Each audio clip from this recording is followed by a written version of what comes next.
Introducing The Tiger Who Came to Tea, a story I was never read as a child, and now I know why. The Tiger Who Came to Tea.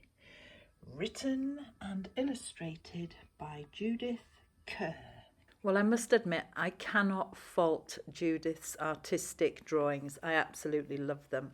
But I will have more to say about them later. Once there was a little girl called Sophie, and she was having tea with her mummy in the kitchen. Suddenly, there was a ring at the door. Back in the 60s, having tea in the kitchen with your mummy would have been probably quite a common occurrence for little kids, if they had enough food, because tea was about 3 o'clock in the afternoon and it consisted of a little snack of sandwiches, cake and tea. And you would have a proper dinner after the kids had gone to bed with your husband when he came in from work. Sophie's mummy said, "I wonder who that can be." "It can't be the milkman because he came this morning." Well, at least at this point, Sophie's mother is actually wondering who it could be. "And it can't be the boy from the grocer because this isn't the day he comes." Okay, so she's narrowing it down.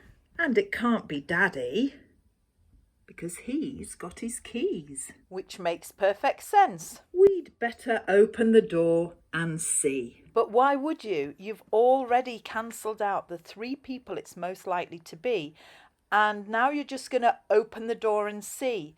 Shame you don't have a peephole or something. I'm starting to get worried here. Sophie opened the door, and there was a big, furry, stripy tiger.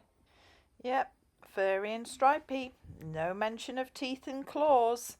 Very remiss on a tiger. The tiger said, "Excuse me, but I'm very hungry. Do you think I could have tea with you?" Okay, so we've got a talking tiger with pretty good command of the English language. I guess that's okay then. Sophie's mummy said, "Of course, come in." I'm not really sure what Sophie's mother is thinking here, because if a tiger knocked at my door and spoke in English and looked at my little girl like that, I'd be seriously having questions. So the tiger came into the kitchen and sat down at the table. Sophie's mummy said, "Would you like a sandwich?" But the tiger didn't just take one sandwich.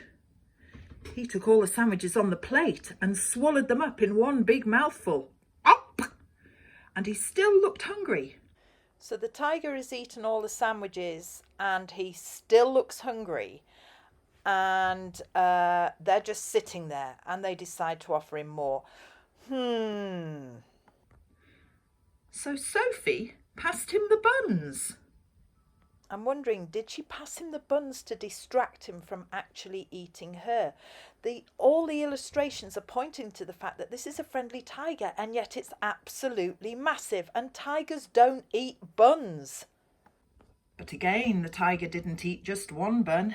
He ate all the buns on the dish. And then he ate all the biscuits and all the cake, until there was nothing left to eat on the table. So Sophie's mummy said, well, as we know, Sophie's mummy did not say, "Well, I think you've had enough to eat now, and isn't it time you were going?" In the real story, she offers him some more, and now I'm really starting to wonder why. "Would you like a drink?" And the tiger drank all the milk in the milk jug and all the tea in the teapot. As a mother myself, I don't mind telling you by now I'd be really alarmed. And the only reason that I'd be keeping quiet is because I'd be petrified for my child and what this tiger might do next. That is the only reason I can excuse Sophie's mother's dreadful behaviour. And then he looked around the kitchen to see what else he could find. And if I was Sophie's mother, I'd be looking round the house to see if I can find a weapon for that tiger. He ate all the supper that was cooking in the saucepans. Just plain rude. I wouldn't even let a friend do that. And all the food in the fridge. Greedy and rude. And all the packets and tins in the cupboard. Presumably while Sophie's mother just stands by and does absolutely nothing. And he drank all the milk and all the orange juice and all Daddy's beer and all the water in the tap. And when he's done all that, what's he going to do? Eat Sophie and her mum too? Then he said, "Thank you for my nice tea. I think I'd better go now." And he went. No offer of payment and not even an invite back to his place. Sophie's mummy said, "I don't know what to do. I've got nothing for Daddy's supper. The tiger has eaten it all." You were lucky to escape with your lives, if you ask me. And Sophie couldn't have her bath because the tiger had drunk all the water in the tap. Fair, she was probably quite chuffed about that, as baths in the 60s were notoriously cold. Just then, Sophie's daddy came home. Dun, dun, dun, run for your lives! So Sophie and her mummy told him what had happened and how the tiger had eaten all the food and drunk all the drink.